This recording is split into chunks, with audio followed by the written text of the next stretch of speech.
Suppose நீங்கள் ஒரு long flight போகிறீங்க, flight is around 6 hours or 7 hours. அப்படி இருக்கும்போது all 4-6 hours when you keep sitting, blood வந்து காலில் கிளாட் ஆகிறதுக்கான வாய்ப்புகள் இருக்குது. இது கிளாட் ஆகும்போது அது அப்படியே மேலே ஏறி லங்ஸ்குள்ளே போய் உங்களுக்கு ப்ரீத்திங் டிஃபிகல்ட்டி வரலாம். இது வந்து நம்ம பல்னரி எம்போலிசம்னு சொல்லுவோம் ஒரு மெடிக்கல் டெர்மினாலஜியில். ஸோ இந்த மாதிரி ப்ராப்ளம் எல்லாம் வராமல் இருக்கிறதுக்கு தான் நம்ம மேக்ஸிமம் ட்ராவலை அவாய்ட் பண்ண சொல்கிறோம் ப்ரெக்னென்சியில். It is not because it will cause only abortions அந்த மாதிரியெல்லாம் கிடையாது.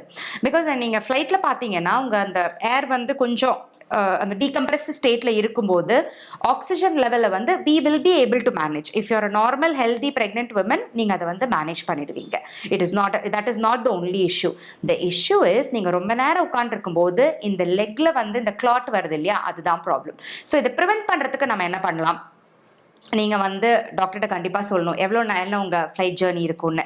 ஒரு ஒன் ஹவர் ஒன்ஸ் அட்லீஸ்ட் ஃப்ளைட்டில் வந்து ஏஞ்சி வாக் பண்ண ட்ரை பண்ணுங்கள். Or at least stretch your legs. நீங்கள் ட்ரெயின்லலாம் போனீங்கன்னா உங்களுக்கு நடக்கிறதுக்கு வந்து ஏராளமான இடம் இருக்கும். So you will be able to walk in the train unlike the flight.